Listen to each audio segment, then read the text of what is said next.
Allez, c'est bon, là on est en direct live. On arrête les conneries alors. Là, faut rester sérieux là. On va essayer de rester sérieux tout en restant détendu comme je t'ai dit. Je suis content de t'avoir dans le podcast Bah, parce merci, que je suis content d'être là aussi. c'est vrai que tu vois, nous on a échangé assez rapidement, hein. Je t'ai fait un message, tu m'as répondu, on s'est appelé et 2-3 jours après on est là en podcast. Comment je t'ai découvert pour faire une petite dédicace, c'était sur le live de Moki. Je crois que je Fabien t'avais vu. Moquer. Ouais, c'est ça, Moki Tennis, pour lui faire un Moquer peu de pub. tennis. Et en fait, toi, tu pratiques un sport qu'on parlera après.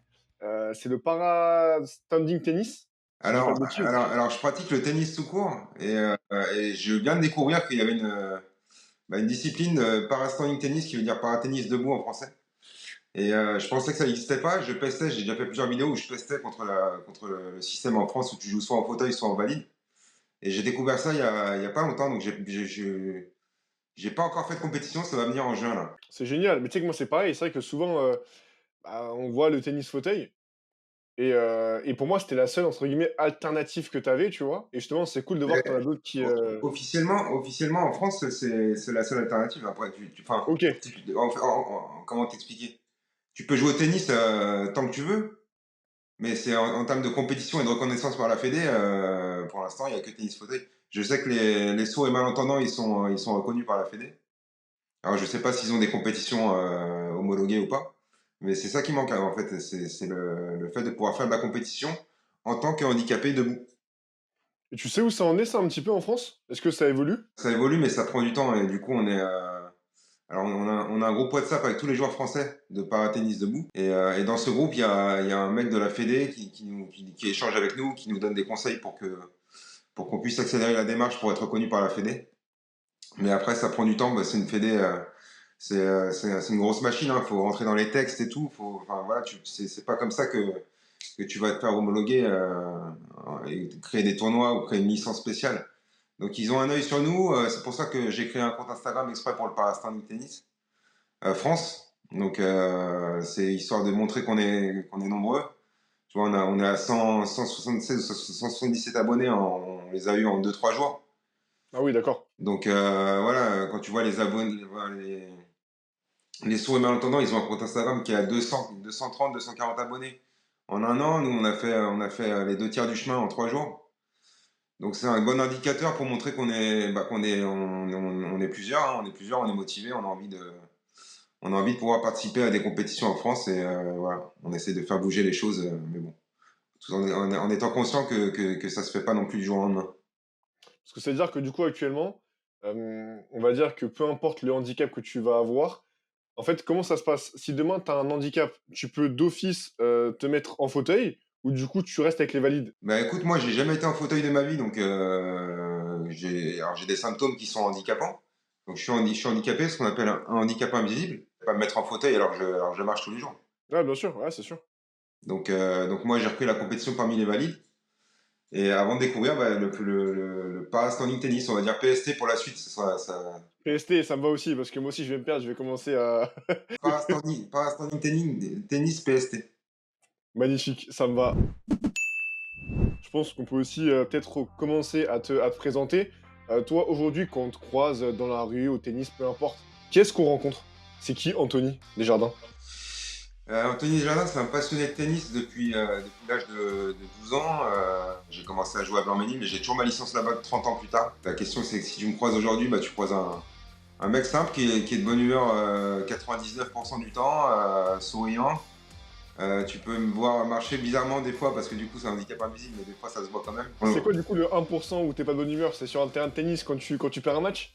Non, même pas, c'est juste comme tout le monde, hein, on a nos petits jours un peu moins bien où il y a les symptômes qui sont peut-être un peu plus marqués. Mais bon, vaut mieux souligner les 99% du temps où je suis positif. Et c'est d'ailleurs ce qui plaît sur ce que je fais sur les réseaux sur la maladie, c'est le fait que malgré ces coups du sort de la vie, en fait j'ai la banane tout le temps et chaque situation j'essaie de la rendre positive. J'adore ça. Et tu vois, c'est vrai que pour côtoyer beaucoup de personnes justement qui sont en situation de handicap, tu vois, récemment, j'ai Mathieu Thomas, qui est Ouais, parabadiste, avec qui j'ai fait une vidéo. Et tu vois, Mathieu, ce qu'il a raconté, c'est que, en fait, c'est à l'époque, en fait, il avait un petit peu, pas forcément honte, mais tu sais, il le cachait un peu son handicap, tu vois. Ouais, Et, euh, et en fait, maintenant, comme toi, il assume pleinement. Si tu veux, lui, ce qu'il a, c'est qu'en gros, il a son ischio ou quadri, je suis très nul en anatomie. Mais en fait, sur sa jambe, il a un muscle qui est sectionné. Et en fait, bah, du coup, il a plus de muscle. Donc ça ouais, se mais j'ai vu qu'il voit quand il marche, a, tu vois. qu'il a complètement assumé depuis et qu'il a même fait des Voilà, tatouages. c'est ça. Il s'est fait tatouer la jambe comme si c'était un tampon validé. J'accepte quoi. Et je trouve ça génial parce que justement, on lui a posé la question avec la personne avec qui je travaille sur ce projet-là, avec Thomas. On lui a dit, écoute, en fait, tu vois, quand tu as quelqu'un qui est en situation de handicap, comment est-ce que tu veux qu'on te traite? Tu vois, traite, c'est pas péjoratif, mais comment tu veux qu'on te considère plutôt? Comme une personne normale ou comme une personne, tu vois, handicapée? Et en fait, lui, ce qu'il a dit, c'est en fait, bah, moi, considère-moi comme une personne normale, tu vois. Parce que je vois trop de personnes parfois, tu sais, qui elles peuvent avoir, entre guillemets, un peu pitié, alors qu'en fait, bah, Mathieu, ce qu'il me disait, c'est non, tu vois, traite-moi Alors, normal. alors ça, c'est un peu dans la vie de tous les jours. Il y a quand même un bémol à ce truc-là. Alors bien sûr que je veux qu'on me considère comme quelqu'un de normal, malgré mon handicap invisible. Mais par contre, j'ai envie quand même qu'on soit conscient des difficultés que je peux rencontrer. Et pas qu'on se dise juste, putain, mais là, il a pris 2 et 2, il est nul. Je veux quand même que les gens aient conscience que je suis debout, ça se voit pas. Mais que les raideurs, les pertes d'équilibre et les lenteurs que j'ai, eh ben, c'est pas juste parce que je suis fatigué, c'est parce que c'est les symptômes de la maladie. Ah, mais c'est sûr, et t'as raison, ça, c'est un point qui, justement, il faut trouver un juste milieu entre les deux. Voilà, Entre se dire que, ok, physiquement et sportivement, tu seras forcément limité par rapport à avant, mais, c'est ça. Pas mais qu'on se dise parce qu'il y a des gens qui m'ont connu avant. Parce que moi, j'étais à 15-3 en 2009, donc j'ai gagné jusqu'à 15 ans avant d'être malade. Et il y en a qui me voient jouer maintenant et qui me disent, putain, mais en fait, il est devenu complètement nul. Alors qu'il y a sur des phases, j'arrive à ressortir des coups que j'avais avant, mais je suis handicapé par mes symptômes et c'est difficile à faire comprendre. Tu vois, il y a des gens qui peuvent me dire, putain, mais là, tu bougeais pas du tout, ou, t'étais mal placé ou quoi. Et ouais, mais déjà, j'ai plus le même âge et j'ai des symptômes en plus, hein. Faut oublier le Anto il y a 10 ans, 10-15 ans, et faut s'adapter aux conditions d'aujourd'hui, quoi. ça, parce que du coup, pour rappeler, la maladie de Parkinson, comment ça c'est quoi les symptômes que tu auras dans la vie quotidienne et sur un court de tennis, du coup, aussi, comment ça se traduit? Alors déjà, c'est une maladie une maladie du cerveau neurodégénérative. Et incurable à ce jour, ça veut dire qu'il y a pas, bon, il y a encore, enfin, il y a des traitements qui peuvent nous aider, mais le processus d'évolution, il y a rien qui peut le stopper pour l'instant. Donc c'est une maladie dont on ne guérit pas pour l'instant. On n'en meurt pas, mais on n'en guérit pas non plus. Et ce qui est compliqué aussi, c'est qu'il y a autant de cas que de personnes. En fait, chacun a son petit cocktail de symptômes. Et pour la plupart des gens, c'est une maladie de personnes âgées. Je sais pas si tu fais un micro-trottoir. Dans n'importe quelle ville de France, tu demandes à des inconnus qu'est-ce que ça évoque pour vous la maladie de Parkinson. Bah, la plupart du temps, ils vont te répondre que c'est une maladie de vieux et que c'est des gens qui tremblent. Tu vois, C'est ce que je pensais aussi, hein. ouais, Donc, mais moi aussi, c'est ce que je ouais, pensais avant de l'avoir, hein. ouais. Tu vois, et c'est bien ça le problème, c'est que l'une des phrases que je ressors à chaque vidéo, à chaque podcast, c'est que c'est la moins connue des maladies connues. C'est-à-dire que Parkinson, tu dis, ah bah oui, Parkinson, c'est des vieux qui tremblent. T'as l'impression que tu connais. C'est pas un mensonge. Parce qu'il y a beaucoup de personnes âgées qui sont touchées et parce que les tremblements font partie des symptômes. Mais il y a loin, il y a une multitude de symptômes que les gens connaissent pas. Donc, Ce serait quoi, du coup, les symptômes qu'ils connaissent pas? Excuse-moi, je t'ai coupé dans ta parole. ben non, mais j'allais répondre à la question que tu viens de poser. Moi, dans mon cas, c'est des raideurs articulaires et musculaires.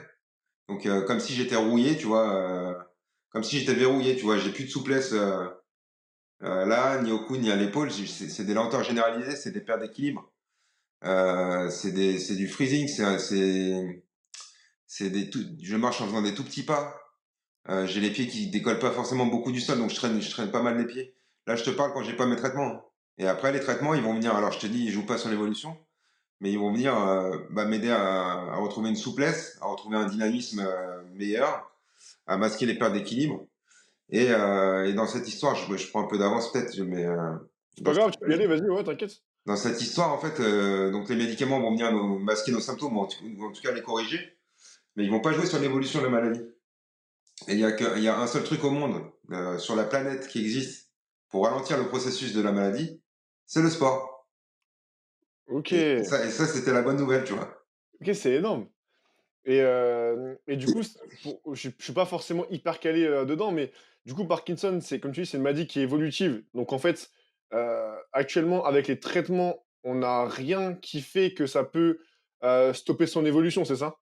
En fait, je te le fais en deux-deux. La maladie de Parkinson, c'est une carence en dopamine. D'accord, ok. La dopamine, c'est l'hormone du plaisir, mais c'est aussi un neurotransmetteur et c'est surtout le neurotransmetteur du mouvement. Ça veut dire que quand tu fais un mouvement, quand tu prends un truc sur la table et que tu le prends dans ta main, bah, c'est de la dopamine qui circule, c'est ton cerveau qui commande le mouvement et l'information elle passe de neurone en neurone via la dopamine. Elle est fabriquée par des neurones. Et nous, les malades de Parkinson, les neurones qui fabriquent la dopamine, eh ben, on en a de moins en moins. Donc c'est neurodégénératif. Les Et en neurones fait, excuse-moi, non, je t'ai coupé. Dis-moi, les continue. neurones qui se détruisent et du coup l'information circule moins bien et du coup c'est pour ça que les gestes sont plus lents. C'est une histoire de transmission d'information par le neurotransmetteur du mouvement qui est la dopamine. Waouh, c'est super intéressant. Et en fait, du coup, quand tu parles de sport, est-ce que le sport, ça aide parce que justement, tu sécrètes la dopamine, c'est ça? Les deux, en fait le mouvement, c'est pour ça qu'on fait beaucoup de kiné aussi. Parce que le mouvement aide à conserver le mouvement. Plus tu bouges, mieux tu bougeras. Moins tu bouges, moins tu bougeras. Et effectivement, le fait, quand tu fais un sport qui te fait kiffer, comme moi c'est le tennis, il y en a c'est d'autres trucs, effectivement, là, il y a le rôle aussi hormone du plaisir qui fait que non seulement le mouvement va faire du bien à ton corps, mais en plus la sécrétion de dopamine va faire du bien à ton esprit. Avec d'autres hormones qui rentrent en ligne de compte aussi, mais voilà, il y a l'hormone du plaisir, il y a le fait d'être fier de toi, de prendre du plaisir à faire ce que tu es en train de faire. Et puis voilà, c'est aussi prouver que c'est possible et ça, ouais, ça joue aussi sur le moral, sur la confiance. Et justement, là, on parle de la maladie, du coup, que tu as actuellement.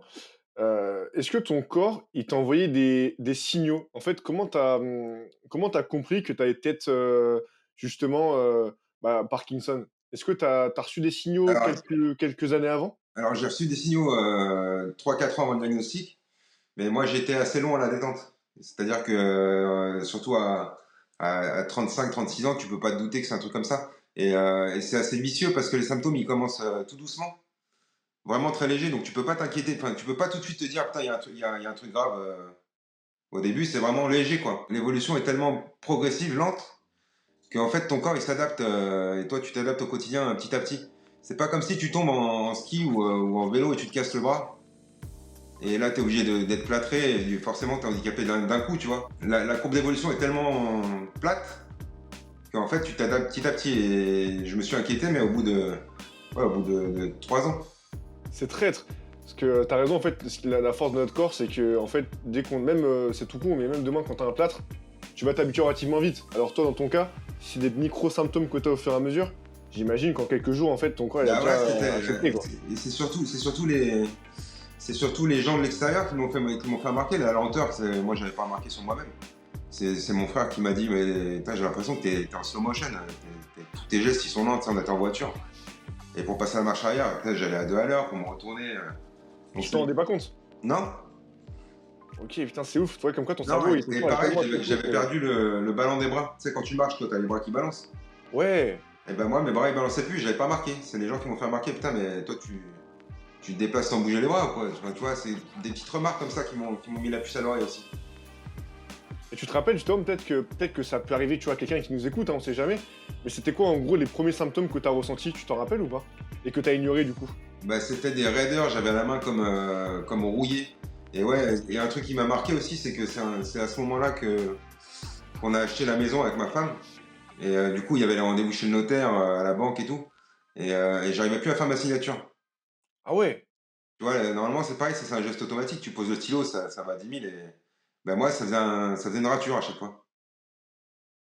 Donc, premier signe. Puis le fait de. Je me suis surpris aussi quelques fois à faire des trucs de la main gauche alors que je suis droitier. Avec l'autre main repliée comme ça sur moi alors que normalement, je suis un droitier exclusif. Donc voilà, c'est plein de petites choses. Mais de là à me dire que c'était neurologique et que ça pouvait être une maladie comme ça, j'étais à des années-lumière de ça. Moi, je suis allé voir le médecin généraliste, je me suis dit, c'est bon, enfin, j'ai un truc au canal carpien, un truc comme ça, et il va trouver le truc. Et pour moi, en 2 mois, c'était réglé, il n'y avait plus rien, quoi. Et tu faisais encore du sport, du coup, à l'époque? Non, parce que bon, depuis que j'étais un 15-3 à l'époque, j'ai eu un premier enfant, un premier garçon. Après, j'ai eu un deuxième enfant en 2013. Puis un déménagement dans le sud. Puis j'ai commencé à bosser en grande distribution. On a décalé 6 jours sur 7 à 5 heures du matin. Donc il y avait plus beaucoup de place pour le sport entre la vie de père de famille et le travail en horaire décalé. Donc non, j'étais devenu spectateur de sport, mais joueur de tennis, non. Et à cette époque-là, juste avant le diagnostic, déjà je marchais pas bien. Donc rien que de faire un footing, c'était impensable à l'époque. Parce que justement, ouais, c'est ça, voilà, parce que c'est la question que j'allais te poser, parce que de par le sport, tu as aussi pu t'en rendre compte. Et donc, le jour où, du coup, tu décides de te faire, je crois que c'est diagnostiqué qu'on dit, euh, comment ça se passe en fait? C'est quoi, du coup, la reconnaissance? Comment, du coup, tu arrives à te faire reconnaître? Voilà, tu es atteint de Parkinson. C'est quoi la démarche que tu as dû faire? Et ben, je suis allé voir mon médecin, j'ai un médecin généraliste parce que ça faisait longtemps que je n'en ai pas vu. Parce que je suis quelqu'un qui va jamais chez le médecin, donc là, si j'y suis allé, ouais, ça faisait genre 10 ans que j'avais pas vu de médecin.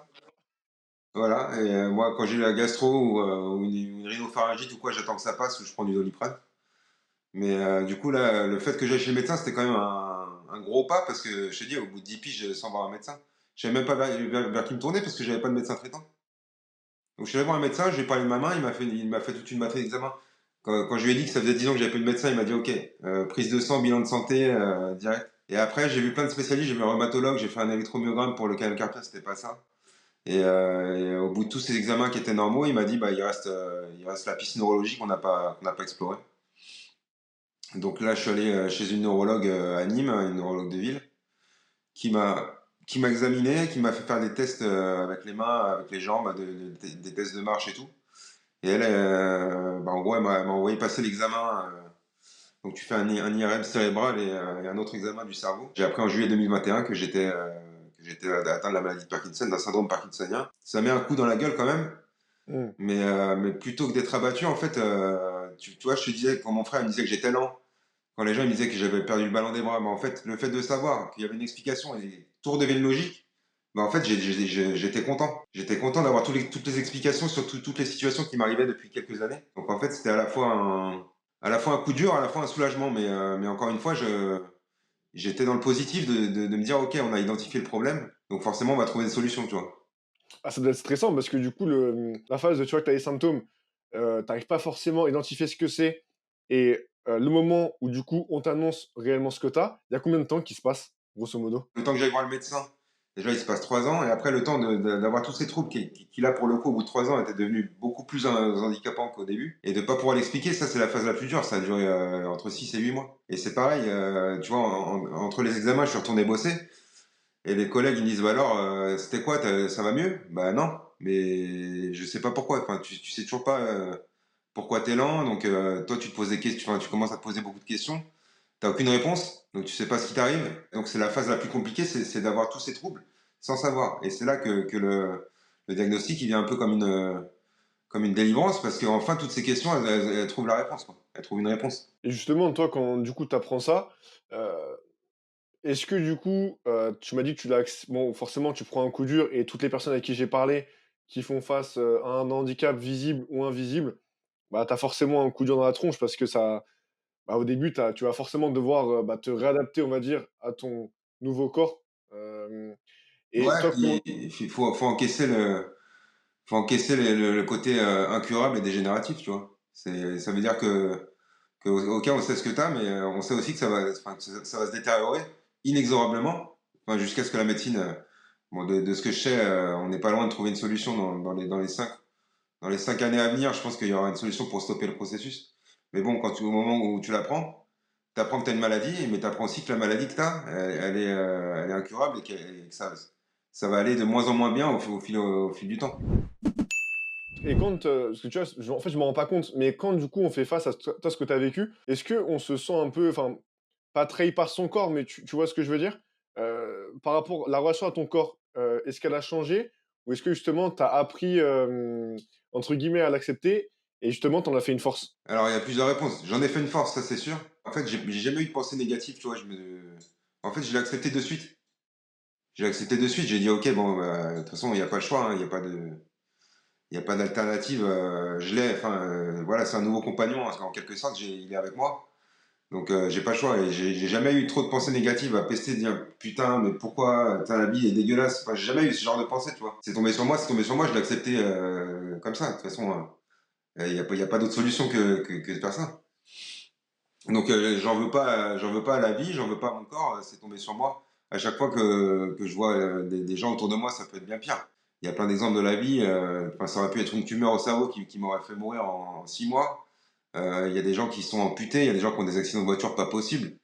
Moi, je me dis, finalement, des fois, quand je regarde le monde autour de moi, je me dis, putain, finalement, je veux pas dire Parkinson, c'est pas grave, mais je gère, quoi. Mais ce que tu dis, c'est intéressant. Et moi, de ce que je vois, je te jure que je trouve que les personnes qui, au final, dans leur vie, sont les plus épanouies, c'est justement soit les personnes, sans parler de handicap, hein, mais tu sais, qui ont eu une enfance très difficile ou des gros coups durs, ou soit justement des personnes qui ont peut-être fait face à la mort, ou des personnes qui se sont découverts un handicap. Et en fait, je trouve, tu vois, moi, pour reprendre l'exemple de Mathieu, avec qui je suis assez proche, en fait, depuis qu'il a découvert son handicap, mais le mec, il vit sa vie, mais selon ses règles. Et le mec, il se régale, tu vois. Ben, c'est ça, en fait, c'est un peu ce qui m'arrive aussi. Dans le sens où il y en a qui m'ont dit, putain, Anto, il s'est métamorphosé.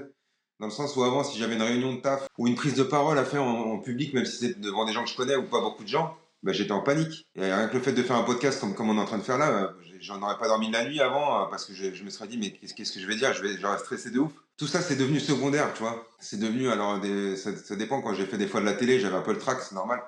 La télé, ouais, tu Ou de la m'étonnes. radio, mais en tout cas, j'y vais et ça se passe bien à chaque fois.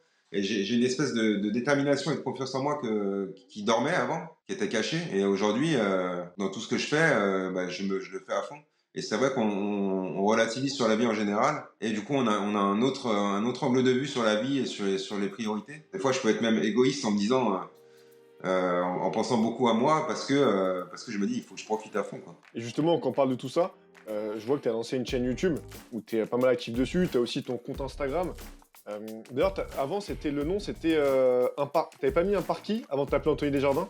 T'avais un autre nom, non? Il y en a eu plusieurs. Parce que j'ai commencé à faire des médias et je me disais avec ma femme que si on voyait des jardins, peut-être qu'à l'école, les enfants, ils allaient. Enfin, tu vois, j'ai commencé à passer dans le Midi Libre et tout, dans le journal. Et je me suis dit, je voulais pas que les enfants ils aient des problèmes à l'école. Donc je m'étais appelé le Parti Positif. Oui, c'est ça. Le Parti Positif parce que comme ça, il n'y avait pas mon nom, ça me correspondait bien sur l'état d'esprit. Et au final, bah, j'ai commencé à faire beaucoup plus de médias. Et les gens, ils se mélangeaient un peu entre. Alors, on reçoit Anthony Desjardins, le Parti Positif. Et les gens, ils savaient plus trop ce qu'il fallait taper sur Insta ou sur YouTube pour me trouver. Donc, je me suis dit, allez, vas-y, je vais mettre mon nom. En plus, ça allait bien pour être certifié. Ça, il faut mettre son nom pour être certifié. Donc j'ai été certifié à l'ancienne sur Insta. C'est-à-dire que je ne paye pas l'abonnement Meta Verify. C'est pas mal, ça. Je suis certifié à l'ancienne comme Patrick Bruel, tu vois. Comme tout l'exemple de monde. Il est bon, mon exemple, hein. Il est pas mal. J'apprécie beaucoup. Mais c'est vrai que ça fait sens. Et justement, toi, quand je te vois sur YouTube, t'as lancé aussi un concept, un parti chez les pros, il me semble. En fait, tu fais plusieurs choses. Première question, c'est déjà comment tu fais pour tout gérer sans t'en mêler. Et après, je te poserai la seconde question. Tout gérer quoi Ah, tu gères pas. Ouais, t'es l'organisation. conférencier aussi. Je crois que t'es conférencier. Je crois que t'as ta boîte où tu fais du montage vidéo, il me semble. Du jour au lendemain, je me retrouve du coup sans travailler, puisque bah, j'étais pas capable de travailler avec les symptômes. Donc j'ai beaucoup de temps. Mes enfants grandissent, donc j'ai de moins en moins besoin de m'occuper d'eux. Enfin, c'est pas pareil quand ils grandissent que quand ils sont tout petits. Donc je me retrouve avec beaucoup de temps, beaucoup d'idées. Les réseaux sociaux, ça commence à prendre un petit peu à l'époque. Et je me dis, souvent, j'ai des... En fait, il y a les traitements qu'on prend, ça booste aussi un petit peu la créativité. Et déjà qu'à la base, je suis assez créatif comme gars. Là, en plus, avec du temps et un petit peu coup de pouce des médicaments, j'ai plein de projets qui me viennent en tête. Et ce projet-là, je me dis, mais ce fameux message comme quoi le sport est bénéfique pour nous, je me dis, mais moi, j'ai envie de le taguer sur les murs partout, tu vois. Et comme c'est interdit par la loi, je me suis dit, je vais faire autrement, je vais, pas, je vais le propager, mais sur les réseaux sociaux. Et du coup, bah, ce projet Un Parti chez les pros, je me suis dit, bon, pour aller toucher ces gens-là qui connaissent pas encore ma maladie et qui savent pas que le sport est bénéfique, il faut passer par des gens qui ont de la visibilité, donc des professionnels. Et je me suis dit, j'habite à une demi-heure de Montpellier. Montpellier, il y a le foot qui est en D1. Bon, pas pour longtemps cette saison, mais le foot est en D1, le handball est en D1, le volley est en D1, le baseball est champion de France. T'as le basket, t'as tout, quoi. Donc je me suis dit, putain, si je contactais les clubs montpelliérains pour aller faire une immersion d'une journée ou deux ou un entraînement avec eux, de filmer tout ça et d'en faire des vlogs, ça serait cool. Donc voilà, après le titre Par qui chez les pros, il est venu tout seul. Et j'ai commencé, et du coup j'ai mis le nez dans le montage vidéo aussi.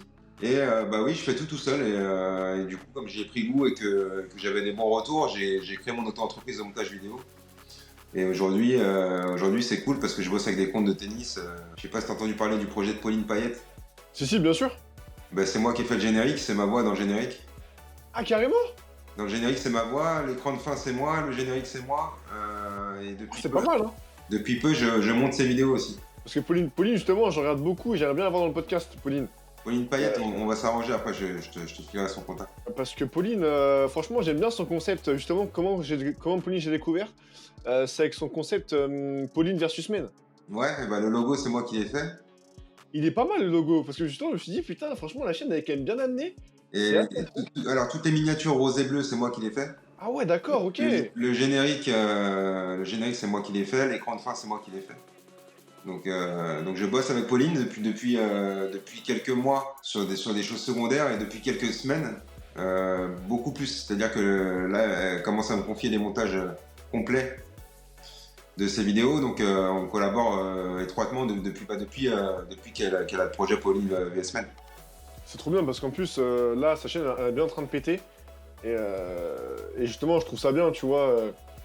Et c'est là que tu dis que t'as raison, maintenant les réseaux, c'est important. Parce que tu peux tellement, tu vois, gagner en visibilité. Et forcément, bah après, ça t'ouvre d'autres portes et d'autres opportunités. Mais c'est bien que tu fasses ça.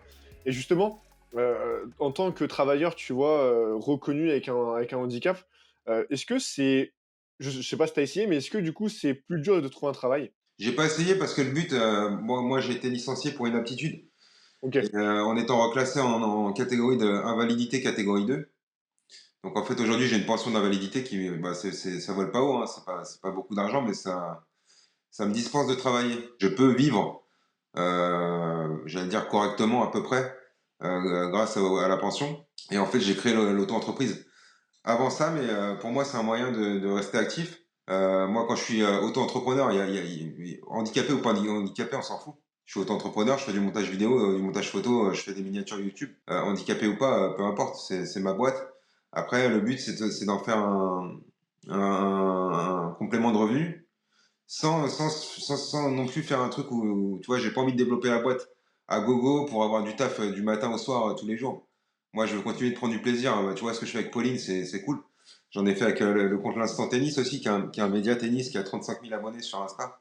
Ouais, je connais. Bah, sa chaîne YouTube, c'est quasiment que des montages à moi, des miniatures à moi. Donc en fait, je bosse avec des gens que j'apprécie, dans un milieu que j'apprécie, ça reste dans le tennis. Et je veux surtout pas que ça devienne un truc où je me couche le soir en me disant, putain, merde, demain, j'ai pas fini tel truc, j'ai pas fini tel truc. Moi, il faut que ça reste mesuré, que je prenne du plaisir. Voilà, comme ce que je fais avec Pauline, comme ce que je fais avec Pierre de l'Instant Tennis, voilà, et avec d'autres. Je sais pas si tu connais Jawad Ismaili.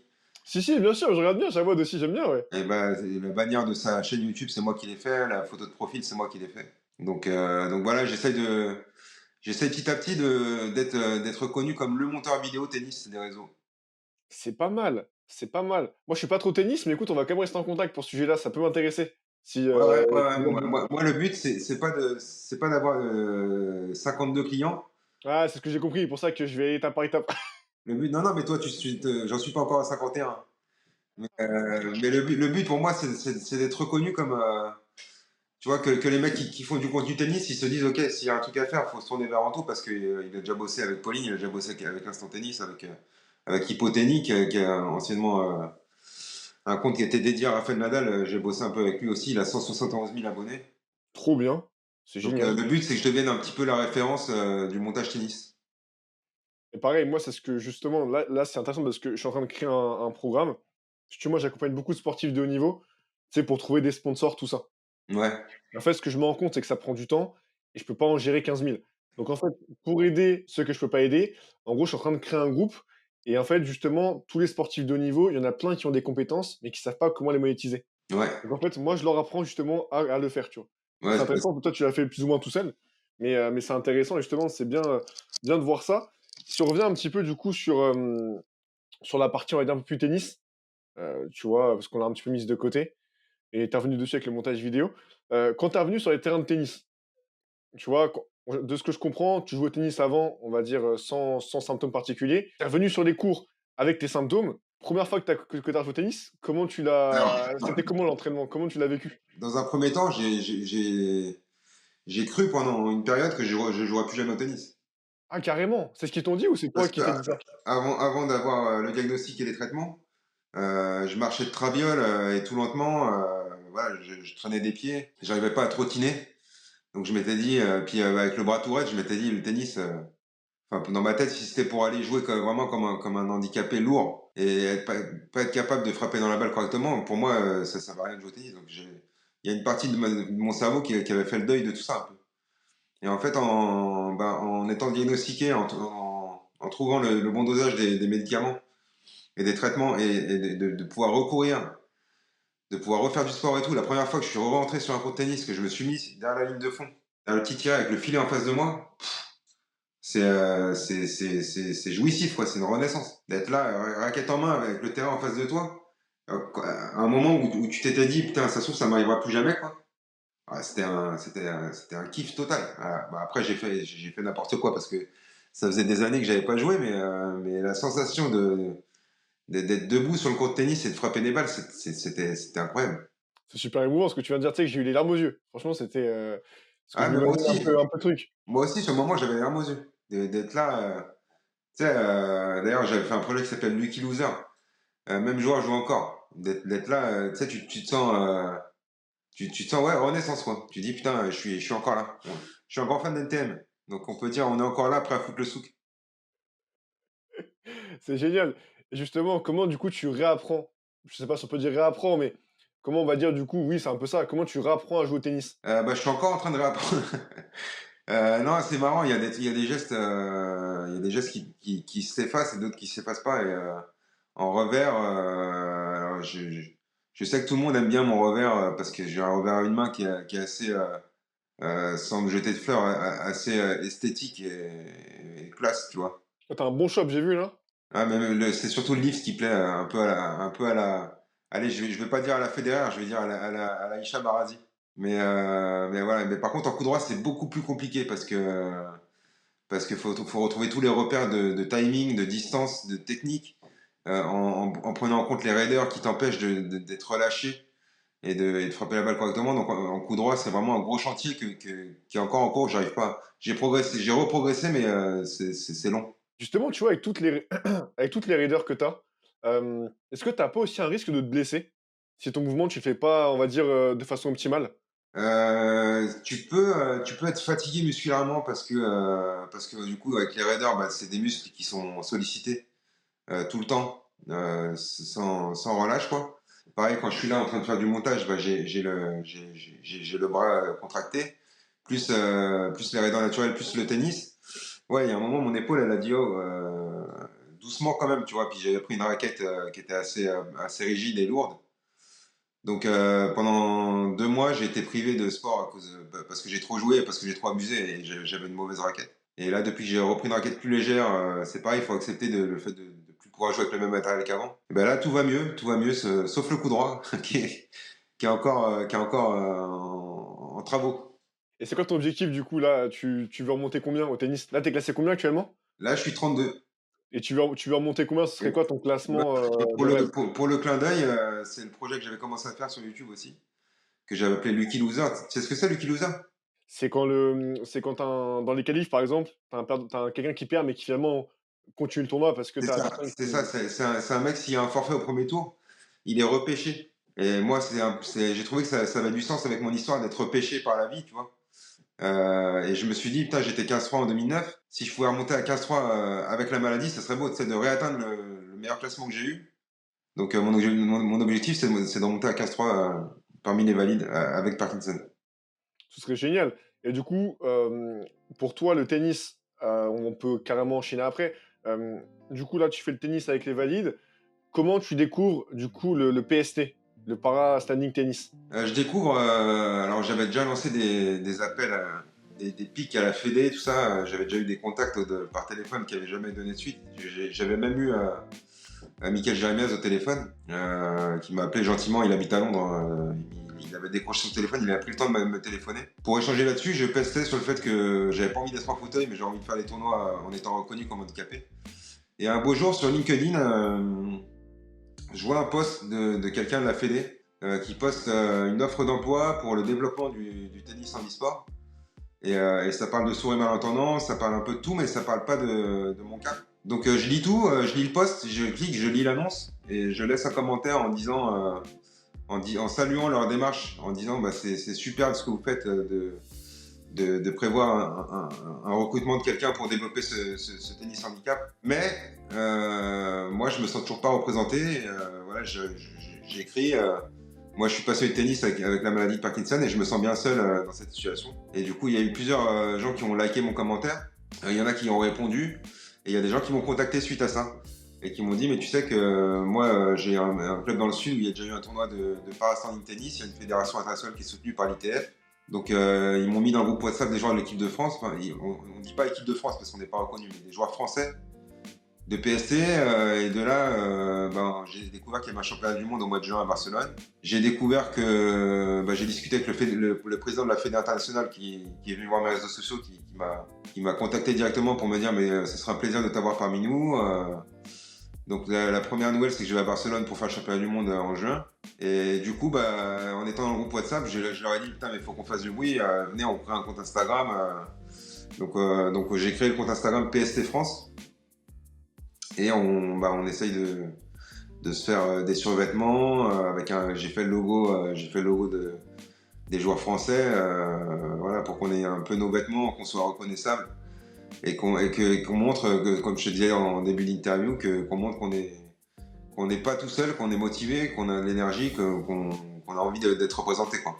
Et le PST, est-ce que dans d'autres pays, c'est développé? Enfin, est-ce que la France a un retard dessus ou est-ce qu'il y a un retard de façon globale? Ça mérite d'être plus connu dans le monde, même si l'ITF le soutient, c'est quand même que c'est quand même bien développé. Ailleurs qu'en France, ça n'existe pas encore. Il y a ni de fédération française de PST, ni de rattachement entre le PST et la FFT. Donc c'est ce qu'on cherche à obtenir. Et je pense que personne n'est contre. Sauf que comme je te disais tout à l'heure, ça prend du temps. Voilà, mais bon. Si je peux aller déjà faire un petit résultat à Barcelone et rentrer avec le titre, j'y pense pas, mais au moins de dire, j'ai fait des matchs et je suis parmi les tant de meilleurs Français de PST, voilà, ça serait déjà beau. Et justement, tu vois, c'est un peu le point qu'on disait tout à l'heure. Toi, comment tu vois actuellement le sport, on va dire, handicap en France? Est-ce que tu trouves que voilà, les sportifs qui sont en situation de handicap, peu importe, euh, trouvent moyen de faire du sport facilement en France? Ou est-ce que parfois ça peut être compliqué Mais de pouvoir faire ça? je me rends pas forcément compte. Ce que je vois, il y a eu les JO de Paris l'année dernière.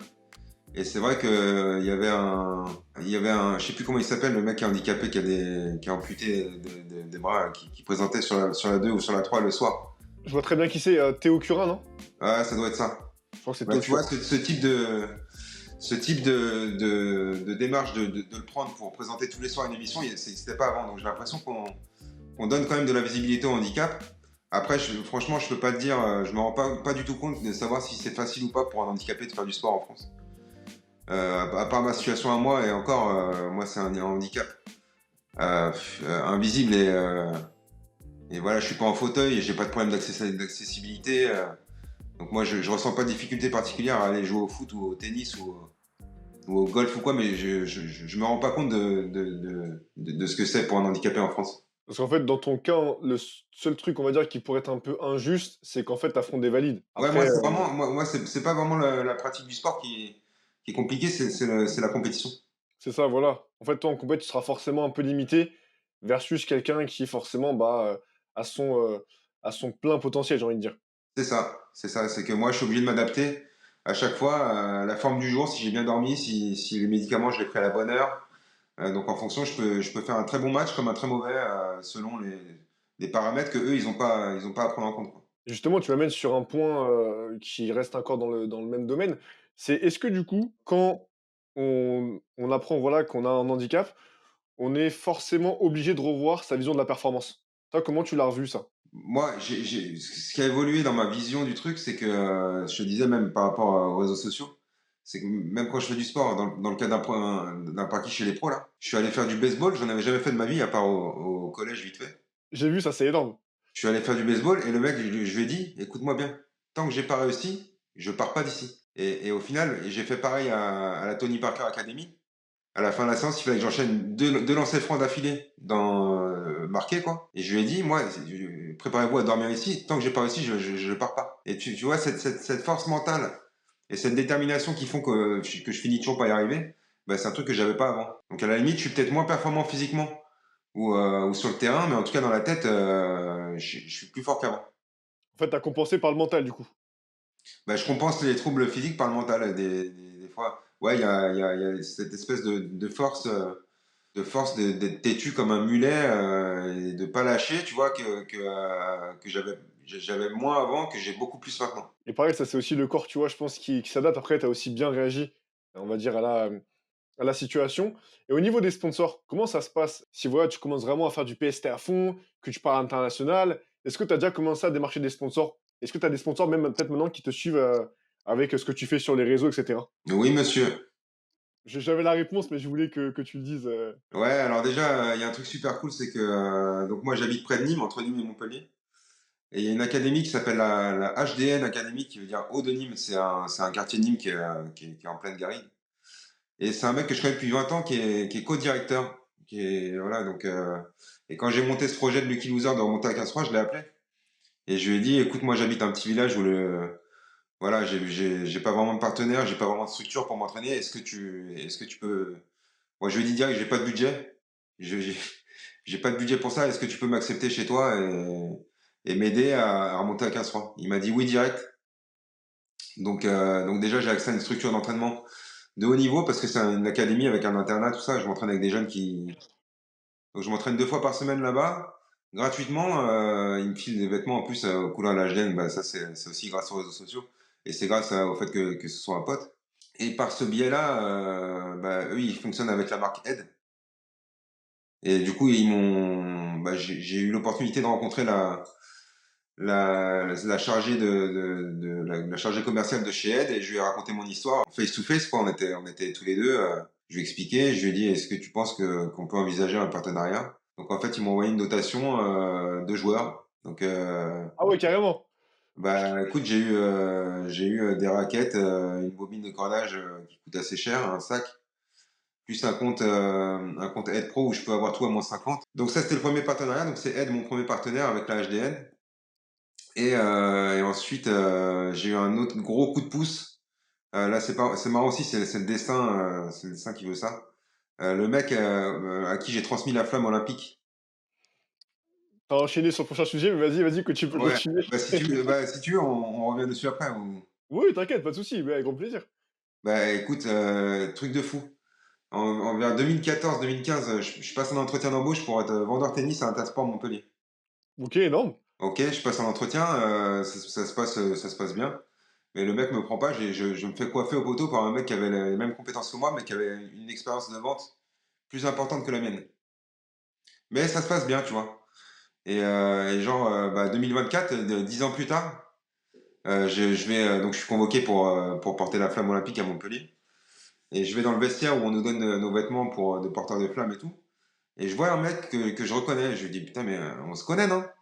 Il me dit, bah ouais, je sais plus d'où, mais on se connaît. Et il me dit,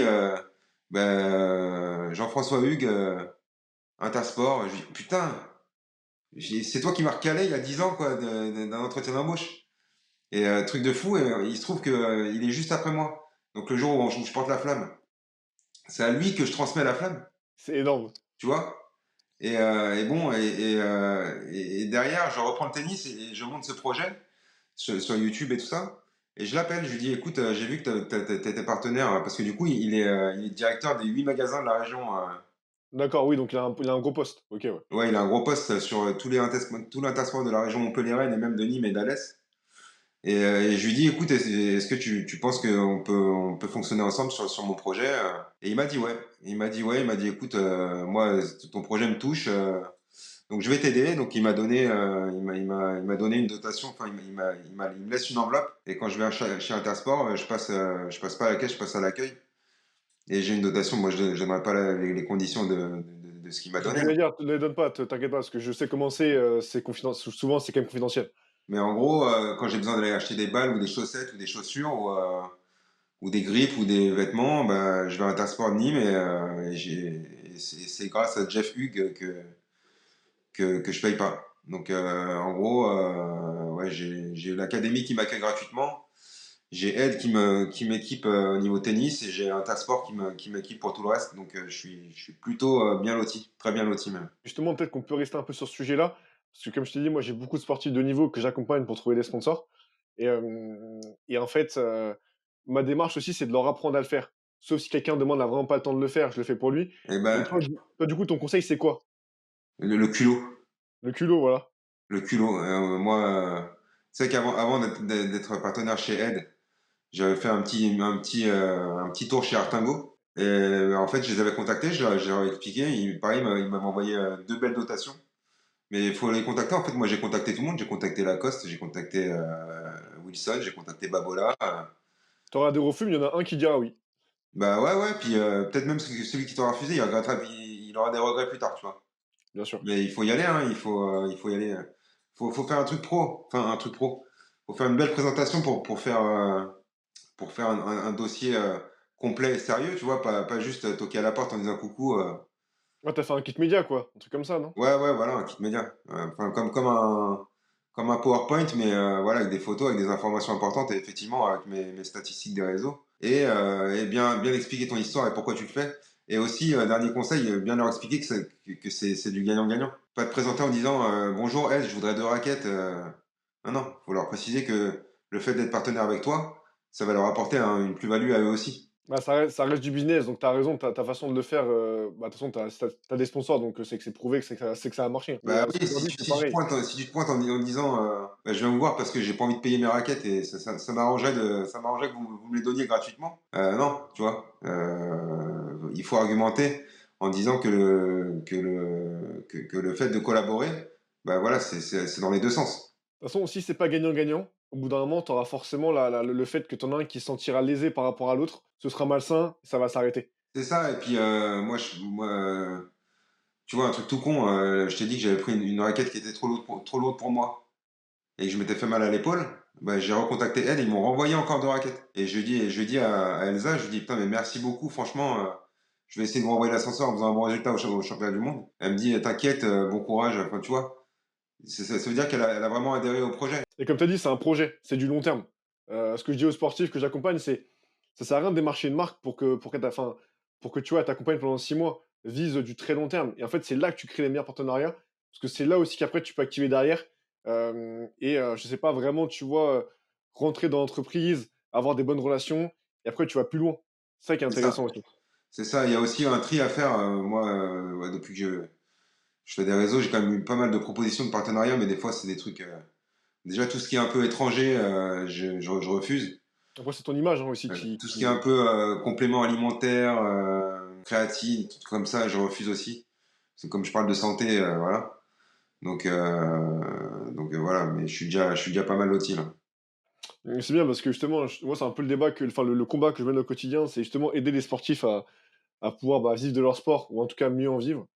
Donc, c'est cool si de ton côté, toi, tu peux en vivre, et merci aussi pour ton retour là-dessus. Justement, on parlait un petit peu de la flamme olympique. Comment ça s'est passé?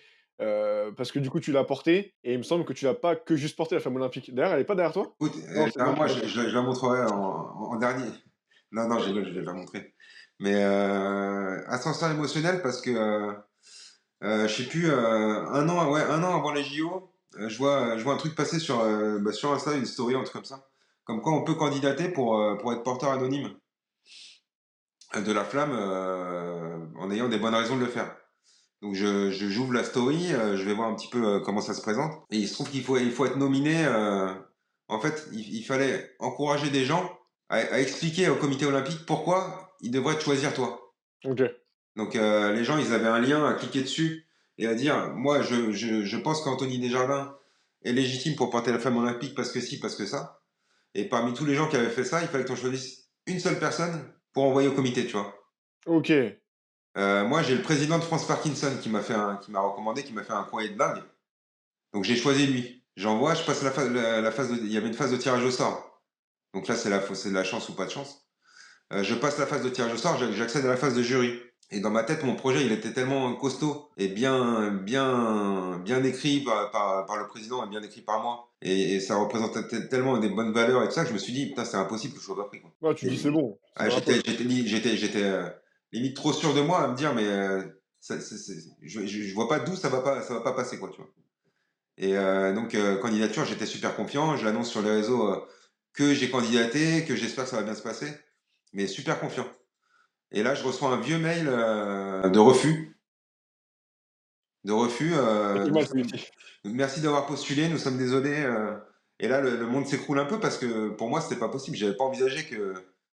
Enfin, pour moi, il y a très peu de chances que ça passe pas. Et dans le mail, ils mettent nous vous laissons une dernière chance de nous convaincre que vous êtes légitime pour porter la flamme en nous faisant une vidéo de 15 secondes face caméra pour nous expliquer pourquoi on devrait vous prendre. Et là, je le fais directement après le mail de refus, donc j'étais défait, hein, j'étais pas souriant et tout. Je prends mon téléphone, je monte dans la chambre de mon fils et je fais une vidéo de 15 secondes en coupant toutes les microsecondes à la fin de mes mots pour avoir le temps de placer le maximum de choses possibles. Et je la poste. Je la poste en me disant, voilà, comme ça, c'est fait. Voilà, si je suis pris, je suis pris. Si je suis pas pris, je suis pas pris. Au moins, je me suis débarrassé de ce truc-là, de cette dernière chance-là.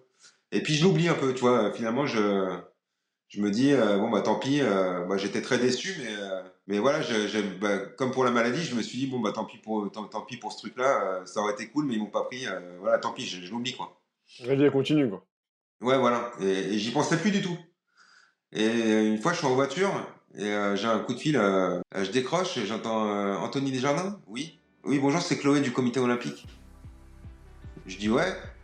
Putain, je reste un peu bloqué, tu vois. Ouais, tu dis, attends, qu'est-ce que... Elle me dit vous aviez bien postulé pour être porteur de flamme à Montpellier. Je dis ouais, ouais, ouais.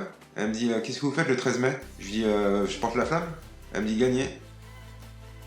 Et en fait, c'est le comité olympique qui m'a repêché directement. Tu sais que là, j'ai eu des frissons, là. C'est génial. Moi aussi. Et je lui dis oh là là, je suis en voiture, on peut se rappeler. Elle me dit ouais, bah, on se rappelle. Enfin, rappelez-moi dès que vous êtes arrivé quelque part. Putain, je me suis garé à la première place disponible. Je l'ai rappelé direct et elle me dit écoute, on a regardé ta vidéo, on l'a sélectionné directement. Et c'est seulement après qu'on a vu tout ce que tu fais sur les réseaux et tout, et du coup, bah, on t'a choisi. Donc, bah, bienvenue chez les éclaireurs. C'est magnifique. Tu vas porter la flamme le 13 mai à Montpellier. Reste connecté, tu vas recevoir des mails et tout. Et du coup, bah voilà, 13 mai. 13 mai 2024, date gravée dans la roche. En vrai, c'est une expérience de fou. C'est... C'est Waouh. c'est limite presque plus beau parce que j'y croyais plus. Tu vois, je suis passé de super confiant à finalement, bah, tant pis, ça se fera pas.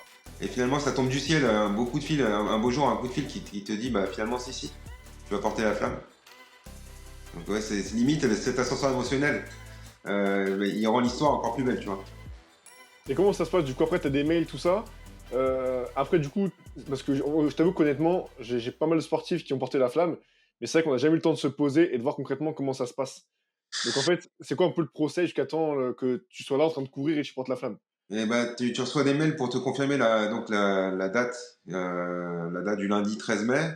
T'as pas encore d'horaire, t'as pas encore de secteur, c'est pas encore décidé. Enfin, je sais pas trop comment ils décident de ça. Je connais le secteur, mais tu sais pas exactement si c'est dans Montpellier ou en périphérie de Montpellier ou le matin, l'après-midi, tu sais pas. Et une dizaine de jours avant, tu reçois ta convocation officielle. Donc là aussi, ça fait des frissons quand tu reçois des papiers avec le logo de Paris 2024 et tout. Coca-Cola, Banque Populaire, tu vois. Et du coup, t'es convoqué. Bah moi, j'étais convoqué à la piscine olympique de Montpellier. Et tu sais, enfin, t'as ton tronçon, donc je sais que j'étais en centre-ville à côté de la gare, donc c'était cool. Et après, t'es convoqué pour un briefing. Tu vois, je l'ai porté, je crois que c'était en milieu d'après-midi. Et j'étais convoqué, genre, juste après manger, quoi. Oh la vache. Et du coup, Ok, t'es convoqué, tu reçois tes vêtements. Truc de fou, je suis dans le vestiaire. On était quand même une vingtaine dans le bus. Une quinzaine, une vingtaine. Et je suis dans le vestiaire en train de me mettre la tenue des porteurs de flammes. Et j'entends une voix qui m'est pas inconnue, tu vois. Pas le mec d'Intersport. Et c'était Hervé Matou. énorme! Ouais, Ah génial, j'aurais Hervé adoré. Matou, le mec du Canal Football Club. Ouais, ouais, j'adore, j'adore. Et le mec super cool. Putain, dans le bus, il faisait des blagues et tout, super cool. Il y avait Il est aussi, pas con, il est très bon, Hervé, il y Matou. avait aussi Icar qui a fait la Nouvelle Star, là, un Ah, chanteur ça, qui par contre, je connais pas. Un chanteur qui s'appelle Icar qui a fait la télé-réalité, enfin la Nouvelle Star ou la Starac, je sais plus. Et en fait, Dommage. bah, il te colle un numéro là,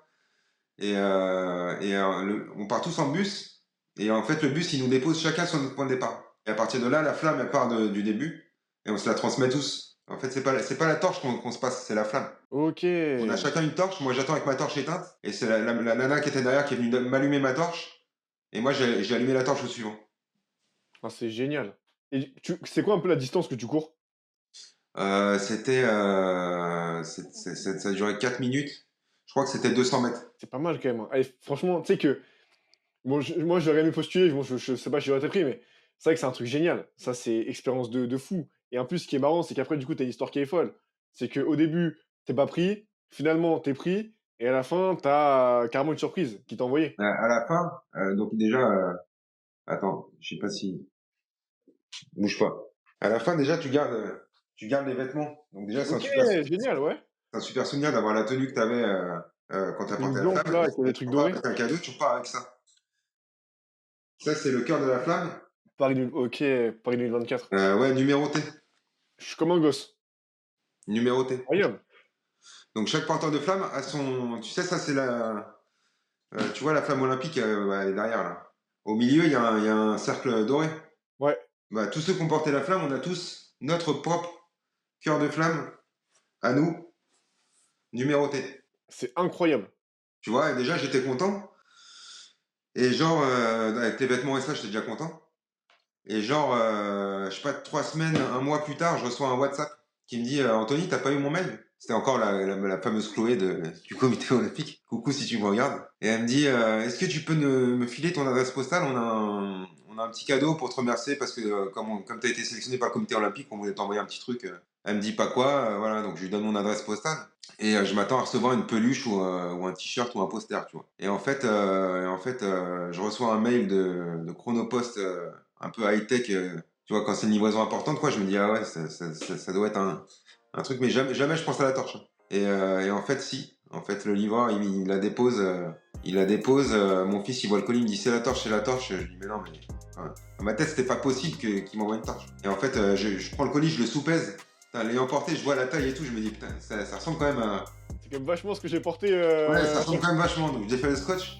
Et là, bah, t'as vu le réel que je t'ai envoyé? Là, Ouais, c'est incroyable, j'ai je adoré. déballe le truc. Je me dis, putain, les malades, ils m'ont envoyé une torche, c'est fou là.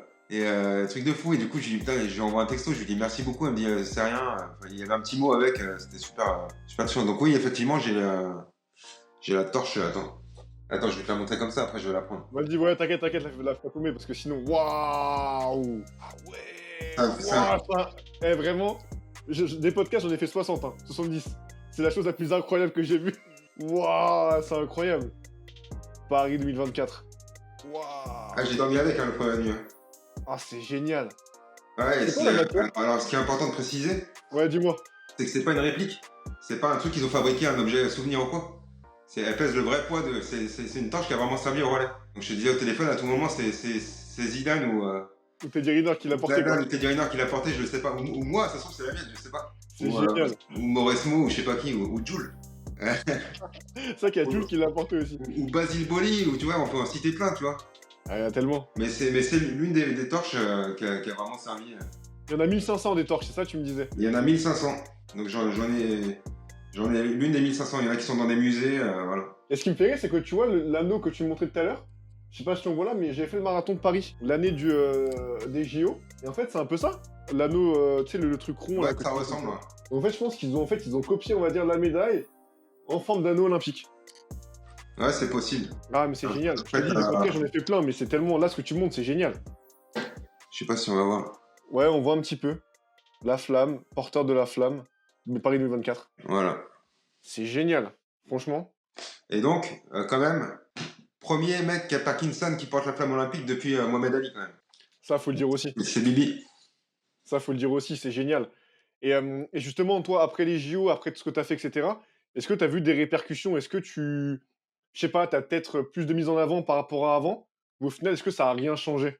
Si j'ai fait Loopsider, je sais pas si tu connais, c'est un gros média. L'Outsider? Ça ressemble à Combini un peu, c'est un média d'actu sur Instagram.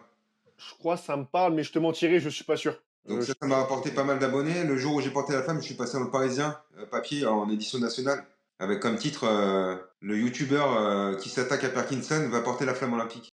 c'est génial. Et puis ouais, j'ai fait Midi Libre, ouais, j'ai fait des radios, j'ai fait des télés. Donc oui, ça m'a apporté un petit peu, ouais. Parce que là, en fait, si on fait, là, ça fait dis-moi, excuse-moi. Honnêtement, même si ça m'avait rien apporté du tout, juste le fait de l'avoir porté et de l'avoir chez moi, les abonnés, je m'en tamponne, hein. Bien sûr. C'est sympa d'en avoir et ça m'en apporte un petit peu, mais tu me retires tous les côtés médias et abonnés, tu me laisses juste le fait d'avoir porté la flamme. Et puis il y avait mes enfants qui étaient là, qui m'ont regardé porter la flamme, c'était un truc de fou. Des proches, les émotions, c'est incroyable. C'est génial et tu vois, là, ça fait 1 heure, je sais pas, 1h06 qu'on discute. Là, en gros, actuellement, tu dirais que c'est quoi ta mission dans la vie? Être heureux. C'est beau. J'ai pas de mission, moi. Ouais, mais c'est beau. Je fais ce que j'aime. Je me sens pas en mission. Alors, je sais que ce que je fais, ça peut aider les autres. Et je suis content de ça. De ce que je fais sur les témoignages ou les trucs comme ça, ou quand je parle de la maladie. Mais franchement, ce qu'on disait tout à l'heure, comme on change de priorité dans la vie, bah, j'essaie d'être heureux tous les jours, maximum. Et puis les jours où j'arrive moins bien, je me dis, bah, demain sera mieux, tu vois. Donc, j'ai pas de mission. Si j'ai une mission, c'est le championnat du monde. C'est sûr, c'est Non, je sûr. rigole. Je rigole parce que même là-bas, j'y vais. J'espère du moment que je prends du plaisir et que j'ai pas de regrets, que je fais le truc à fond, je serai content. Ce que tu dis, c'est beau parce que je pense qu'en fait, on cherche tous ça, mais en fait, on est très peu à l'atteindre. Toi, ce serait quoi un peu tes conseils pour être heureux dans la vie? Parce qu'au final, c'est un peu ça, on a qu'une vie et autant l'aimer, quoi, cette vie. Faut être positif et voilà et voir le positif dans le maximum de situations possibles. Il y a une citation, je crois que c'est Oscar Wilde, je veux pas faire le philosophe, mais qui dit veux-tu être heureux, donne du bonheur. Donc tu vois, c'est un truc. Je pense que le positif attire le positif, le négatif attire le négatif. Donc si toi t'es positif de ton côté et que tu donnes aux gens, tu vas forcément recevoir en retour. Pas tout le temps, mais la plupart du temps. Et du coup, bah, c'est d'être heureux bah, le plus possible, quoi. Je suis d'accord avec toi. C'est un peu ce que j'essaye de faire au quotidien, même s'il y a des moments, bah, tu vois, quand t'as ta boîte, parfois, c'est des montagnes russes, donc t'essayes de. Attends, tu sais quoi? Dis-moi, Je te raconte un truc de fou. vas-y. Mais c'est vraiment un truc de fou et j'en ai pas parlé. Si, je crois que j'ai fait un post là-dessus sur les réseaux. Lundi 13 mai, je porte la flamme olympique. D'ailleurs, je suis invité à la soirée de clôture avec le maire de Montpellier, le président de la région, l'équipe de handball de Montpellier, les frères Lebrun, il y avait tout le monde, tu vois. Et j'habite quand même à 45 minutes de là où j'ai porté la flamme. Mais j'ai un appartement de repli à Montpellier qui est vide et que je peux occuper. Donc on se dit avec ma femme, attends, s'il y a du champagne ou quoi, si tu bois une coupe ou deux, tu vas peut-être pas rentrer à minuit avec toutes les émotions, tu vas être fatigué. Donc je décide de passer la nuit tout seul à Montpellier et de rentrer le lendemain matin. D'accord? Ouais. À la soirée, je dors, je me lève tôt, le lendemain matin, je passe à la radio. Et après, je me dis, vas-y, bon, c'est bon, je suis douché, je suis prêt, je prends la route pour rentrer chez moi. Il pleuvait. Je prends l'autoroute pour rentrer chez moi. Il y a un poids lourd qui me fait une espèce de queue de poisson. En fait, j'étais sur la voie de droite, il se rabat sur moi. Accident de voiture, Ah la vache! accident de voiture sur l'autoroute. Je me retrouve la voiture arrêtée à cheval sur les deux voies de droite. Voiture HS. Le lendemain de la flamme. Oh la vache! C'est pas fou la vie sans déconner. Ah ouais, putain, les montagnes russes, quoi. Et avec les voitures qui arrivaient derrière, moi, arrêté sur l'autoroute. À tout moment, enfin, ma portière s'ouvrait plus. À tout moment, je me faisais percuter sur accident. Enfin, un truc de fou. Oh la vache! Et ça, le lendemain de la flamme olympique. Et tu te dis, tu viens de vivre peut-être l'un des plus beaux jours de ta vie. Après, tu vis les pires, quoi. Et le lendemain, t'as failli mourir sur la route, quoi. C'est ouf. La vie, ça va trop vite. C'est complètement dingue. C'est ouf. Et je devais passer à la télé dans le magazine de la santé le lendemain. Ok. Et je l'ai appelé et je lui dis, je lui ai pas dit pourquoi, mais je lui ai dit on peut décaler parce que j'ai quand même eu deux côtes fêlées et puis même les émotions, c'était trop quoi. Ah ouais, tu m'étonnes. Mais c'était ouf. Là, tu portes la flamme, tu te dis putain, mais je viens de vivre un truc de malade mental. Et le lendemain, tu risques, enfin, tu Bah, passes ça à m'est deux passé, doigts, quoi. tu passes à deux doigts d'un accident de ouf. Waouh. Truc de fou.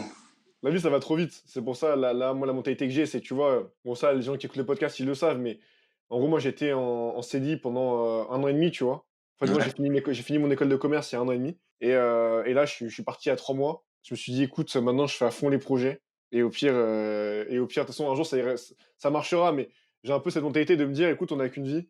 Moi, je veux la vivre à fond. Ouais, pas de Pas de regret. regrets. C'est ça. Tu connais l'ikigai? Non. L'ikigai, en gros, c'est bon, je suis très nul, mais en gros, c'est En fait, c'est dans ta vie, trouver ce que tu aimes, travailler dans ce que tu aimes et en fait, du coup, gagner ta vie au final avec ce que tu aimes faire et ce que tu sais faire. Et Ouais, moi, c'est un peu ce que je cherche actuellement, tu vois? C'est à travers tout ça, essayer d'en vivre correctement en faisant ce que j'aime. c'est un bon moyen d'être heureux, ça. Bah, c'est ce qu'il faut et tu vois, tout à l'heure, ce qui est fou, c'est qu'on faisait le podcast et je me disais: «Putain, mais en fait, j'aime trop parler aux gens». Tu vois, là, l'interview, ça fait 1h15 qu'on est en train de parler, j'en ressors grandi. C'est génial. Je Ouais, trouve ça moi incroyable. aussi j'ai apprécié le moment, ouais. Franchement, c'est incroyable et justement, tu vois, c'est ce qu'on disait un petit peu au début. Est-ce qu'aujourd'hui, justement, ta vie, tu comprends qu'elle aurait été totalement différente et peut-être que tu aurais moins fait les choses que tu aimes si justement, tu avais pas été diagnostiqué, Parkinson? Clairement oui, la réponse est un grand oui.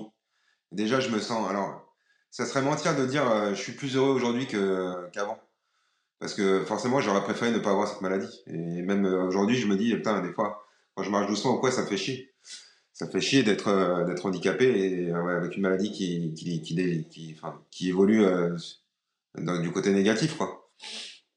Mais donc je peux pas dire que je suis plus heureux qu'avant, mais par contre, il y a une vérité, c'est que je peux dire que je suis plus épanoui qu'avant.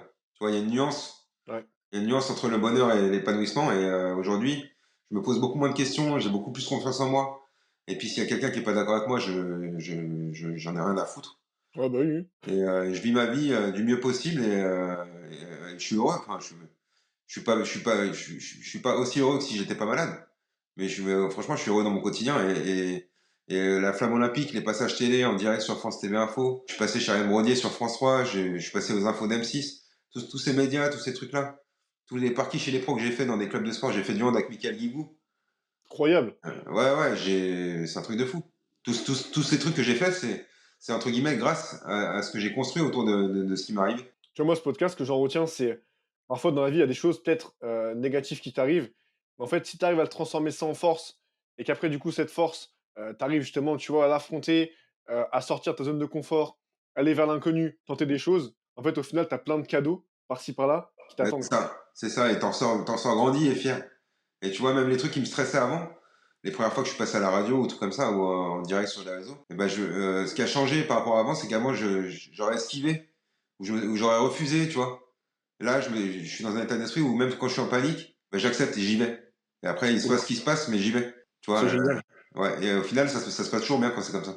C'est trop bien. Mais écoute, de toute façon, nous, on va rester en contact. Mais en tout cas, merci pour ces belles paroles. J'espère que ça aura inspiré plus d'une personne. Avant de finir, c'est une question maintenant que je pose. Je la posais pas avant, mais je trouve qu'elle est intéressante aussi. Est-ce que tu aurais quelqu'un que tu me recommanderais voilà, pour faire une interview dans le podcast comme tu viens de faire? Sur quel thème? Peu importe, c'est toi, en fait, si tu veux. Ce que je veux avant, c'est des singularités, c'est des parcours de vie. En fait, avant de trouver un thème, parce que chaque personne, je trouverai un thème à aborder, mais c'est, si quelqu'un, voilà, tu penses qu'il y a quelque chose à raconter, une histoire, peu importe ce que c'est, qui pourrait en parler dans le podcast, ce serait qui? Putain, il faut me laisser du temps là. Je sais qu'à chaque fois, du coup, c'est une colle. La dernière fois, je l'ai posé à Axel Carlion qui, fait des longues distances en vélo et pareil, il m'a dit: «Attends 30 secondes, je réfléchis». Ouais, Donc c'est dur. tranquille. C'est dur parce que j'ai des noms qui me viennent en tête, mais ouais, je suis en train de chercher quelqu'un qui aurait vécu une étape difficile dans sa vie. Tu vois, une étape difficile ou qui a un parcours, tu vois, ça peut être, peu importe, même quelqu'un qui est intéressant ou inspirant par rapport à ce qu'il fait ou ce qu'il a fait, heu Ça, c'est dur, hein. je sais, cette question-là, à chaque fois, je pose une colle. Je pense que la prochaine fois, c'est la seule question que j'enverrai, en amont, Ouais, j'aurais eu le temps de réfléchir. aux invités. Bah, c'est pas forcément un mec que je connais, mais c'est un athlète. Alors, c'est le nom qui me vient en tête par rapport à ta question. C'est Trésor Makunda, l'athlète aveugle. OK! OK, ouais. Parce que ça m'intéresserait bien d'avoir qui réponde à tes questions aussi et de voir comment lui il en a fait une force de son handicap. Donc, tu vois qui c'est? Ouais, ça me parle, ça me parle. Je vais le contacter après. Je sais même pas si j'ai déjà contacté. Faudrait que je regarde. Ouais, moi, de par mon histoire, je serais parti sur un mec comme ça qui a un handicap et qui en a fait une force. Et OK. ouais, je pense que lui, c'est un bon exemple. Bah, justement, c'est le but du podcast, tu vois? Le but du podcast, c'est justement de faire intervenir déjà les acteurs du sport en France. Mais en fait, au-delà de ça, c'est vraiment, tu vois, des parcours de vie, des singularités. Tu vois, nous, Ah quand on ouais, échange, mais tu sais, quand tu c'est m'as de la posé la question singularité. au début, je me suis dit, attends, je vais essayer de lui dire un nom que je connais. Enfin, comme ça, je peux lui filer le contact et il fait un podcast avec lui derrière. Comme si je pouvais donner un coup de pouce. Et en fait, je me dis non, mais dis-lui quelqu'un que tu as vraiment envie d'entendre dans son podcast. Bien sûr, Donc lui, c'est le je le but. connais pas, je connais pas. Je peux pas t'aider, mais, mais j'aimerais bien que tu le fasses. T'inquiète, je vais me débrouiller. De toute façon, c'est le but, hein. Le but du podcast, tu vois, c'est justement de pouvoir interviewer un panel de sportifs et que toi aussi, demain, tu prennes plaisir aussi à l'écouter. Et, Après, il y a d'autres sportifs que j'ai pas cités, mais que je peux donner un coup de pouce quand même. bah écoute, ça, on en parlera après si tu veux. Ouais, Mais pareil, tu vois, le but aussi du podcast, c'est ce que je dis à tous mes invités, c'est le but, tu vois, c'est aussi après que nous, on puisse rester en contact, échanger, peut-être se voir sur des events. En fait, on aura forcément l'occasion de se voir un jour. ouais, bah Donc, Hermano, on s'envoie des messages de temps en temps. Armano, en ce moment, on se parle un peu, mais c'est vrai qu'il est tout le temps occupé. Mais pareil, il est trop inspirant. Cette personne-là est Ouais, trop inspirant, tu vois. Donc, Armano, moi, je lui ai envoyé des sportifs pour qu'il les interviewe. C'est trop bien, tu vois, au contraire. ouais. Donc, bah écoute, merci en tout cas pour cette interview. Où est-ce qu'on peut te suivre sur les réseaux? On peut me suivre un peu partout. Alors, c'est surtout sur Instagram et sur YouTube. Mais j'ai aussi un site internet qui s'appelle anthonydesjardins.fr où il y a tous les liens justement dessus. Sinon, bah, c'est facile, c'est Anthony Desjardins partout. Sauf que le i de la fin, c'est un 1. Parce qu'il y a quelqu'un qui s'appelle Anthony Desjardins qui avait déjà fait un compte avant. Je me suis posé la question en plus, pourquoi le 1? Est-ce que tu as fait un jeu ou est-ce que c'était Non, d'un coup? j'ai essayé de le récupérer, je lui ai envoyé des messages, ça n'a jamais répondu. Ce qui est encore plus fou, c'est que c'est un compte inactif. Mais bon, et au final, j'ai mis Anthony Desjardins avec un 1 à la place du i à la fin. Vous allez voir la petite coche bleue sur Instagram déjà. On te trouve, on te Ça, trouve. ça fait plaisir. Et puis la photo de profil, c'est avec la flamme olympique. Donc, C'est vrai qu'il est top justement, j'allais dire, ton Insta même sur YouTube. Et franchement, du coup, j'ai tout regardé quasiment. Enfin, en tout cas, j'ai tout balayé sur YouTube. Et allez voir, c'est super intéressant ce qu'il fait. Et ce que j'aime bien, tu vois, c'est qu'en fait, on découvre vraiment un univers. Tu vois, on découvre plein de choses. Même, tu parles de la maladie aussi, du point de vue sport, mais du point de vue aussi, bah, plus, on va dire, ouais. normal. Et c'est trop intéressant. Ouais, bah, c'est pour ça que j'ai fait des playlists, c'est pour que tout le monde, enfin, plusieurs types de personnes y trouvent leur compte. C'est ça. Et c'est bien fait. Donc franchement, allez voir. Donc abonnez-vous Anthony sur les différentes plateformes comme il a dit. Et je le dis jamais, mais abonnez-vous aussi sur le podcast. Et abonnez-vous aussi sur Instagram. Et likez juste pour la flamme olympique, c'était génial. Là, Mais écoute, on va finir dessus. je vois pas ce qu'il m'a mis une clope avec, tu vois. Je rigole, C'est génial. on parle de sport, on parle pas de clope. On va Tu vois, rester sur le tu vois, sport. c'est ça que je te disais tout à l'heure, l'anneau, là. Ah, d'accord, ok. Le cœur de la flamme. Ok. Ouais, en fait, qui lie du coup les deux parties. Partie du haut et partie du bas. C'est quoi la matière de la flamme? C'est du métal, je pense que c'est de l'inox. Je Parce sais pas, je pense qu'elle est quand même assez légère, quoi. non, non, elle est bien lourde, hein. Elle est lourde? Ah Ouais. ouais. Elle est lourde. D'ailleurs, quand j'ai porté la flamme, même sur 200 mètres, j'ai été obligé de changer de main plusieurs fois parce que c'est lourd, hein. Je pourrais pas dire combien elle fait, mais comme ça, je dirais au moins allez, 3-4 kilos. Ah, en plus, ouais, à porter au bout d'un moment. Ouais. Ouais, même là, c'est lourd. En plus, la matière en dessous, je me rends pas compte, mais ça glisse un peu, non, quand tu transpires? Ouais, Ça peut vite glisser, ouais, hein. ouais, mais le problème, c'est que cette partie-là, quand la flamme elle est allumée, c'est super chaud. C'est super chaud, ouais, bah, c'est pour ça qu'ils ont fait deux parties, hein. Et puis pareil, t'as des consignes, en fait, tu devais la prendre comme ça, bien devant, et le cœur de la flamme, tu devais l'avoir à hauteur des yeux. Avec le logo qui est bien mis devant aussi, je pense. Voilà, mais pas comme ça, pas comme ça. Il y avait vraiment un geste bien particulier. Et pareil, il y avait un protocole où quand tu reçois la flamme, tu la recevais main droite, et quand tu la transmettais main gauche. Ok. Et si tu regardes la vidéo qui est un peu floue, là, elle est de mauvaise qualité, mais c'est parce que c'est une capture d'écran de télé. Et ben en fait, tu as tout un protocole où tu reçois la flamme, tu te tournes là pour les journalistes, tu tournes de l'autre côté pour que les gens puissent prendre des photos de tous les côtés. Et après, tu as un mec qui a une oreillette qui dit allez, c'est bon, tu peux y aller. Enfin, tout est drivé, quoi, c'est un truc de fou. Ah, c'est ouf, même au niveau de la sécurité. Ah ouais, ouais, il y a un cordon de sécurité. Tu peux pas, toi, t'as pas le droit d'avoir ton téléphone. Il y a des gendarmes tout autour qui. T'es dans une bulle en fait. En fait, T'es il dans, faut vraiment le vivre pour le comprendre, quoi. Mais c'est incroyable. t'es dans une bulle de sécurité. Et dès que t'as fini de porter la flamme, il y a un mec qui vient te chercher, tac, tu remontes dans le bus. Ah ouais. Ouais, c'était dingue. Ah, mais c'est fou, tu vois. Et c'est pour ça que les JO, moi, c'est un peu le regret que j'ai. C'est ce que je dis tout le temps dans les podcasts. Tu vois, je suis pas allé voir des preuves olympiques. Par contre, je suis allé voir des paras. Ça, c'était vraiment cool. Mais même porter la flamme, tu vois, avec les podcasts, avec les projets que j'ai dans le sport, je dis pas que j'aurais une chance, mais j'aurais pu au moins essayer. Ça aurait été cohérent, on va dire, de tenter. Ouais. Mais bon, c'est comme ça, c'est la vie, tu vois, c'est pas très grave. Bah non, non, mais bon, après. Prochaine Non, fois. mais toujours YOLO, pas de regret. Voilà, c'est clair. En tout cas, non, on va vraiment rester en contact. Et merci pour l'échange. Franchement, là, j'ai vraiment pris plaisir. Pourtant, on est à distance. Et j'avais peur, justement, tu vois, que de pas avoir ce côté humain, etc. Forcément, on l'a moins. Mais c'est vrai que du coup, je suis peut-être plus concentré sur l'échange. Parce que tu sais, quand t'es en physique, tu gères les caméras, tu gères les lumières, t'as un truc qui bug, du coup, ça te déconcentre. Ouais. Là, au moins, tout fonctionne bien et je peux vraiment être focus dans l'échange. Et J'avais des questions. Je t'avoue que j'ai pas forcément. Souvent, c'est comme ça, hein. J'ai une trame. J'ai pas vraiment regardé les questions, donc ça montre qu'au contraire, c'était trop bien. Il y en a pas que t'as oublié? Bah non, écoute, j'ai fait le tour. Hein. Franchement, j'ai fait le tour. C'était super pertinent. On a abordé pas mal de sujets, que ce soit même du sponsoring, comment tu fais face au handicap et comment tu l'adaptes dans le sport. Pareil, je voulais en parler. Est-ce que tu l'as vu comme une force? Au niveau de la performance, du coup, comment tu revois ta mesure de la performance par rapport au handicap? Je pense qu'on a fait un point qui est assez global. Eh ben, c'est cool. Si t'es content, je suis content. Bah écoute, je te remercie sincèrement d'être venu et abonnez-vous, comme j'ai dit à Anthony. En masse. Abonnez-vous en masse. Abonnez-vous d'abord à Anthony en masse. Et après, si vous reste encore un peu d'énergie, abonnez-vous sur YouTube et sur l'Instagram aussi. Parce qu'on est 15 000 sur YouTube, mais sur Instagram, on n'est même pas 800. Parce qu'en fait, je redirige pas dessus. Donc abonnez-vous sur Instagram. Là-dessus, il y a beaucoup d'insights, beaucoup de choses. Et bah écoute, merci Anthony. Et je vous dis à la prochaine. À la prochaine, ça marche. Ciao, ciao. Ciao.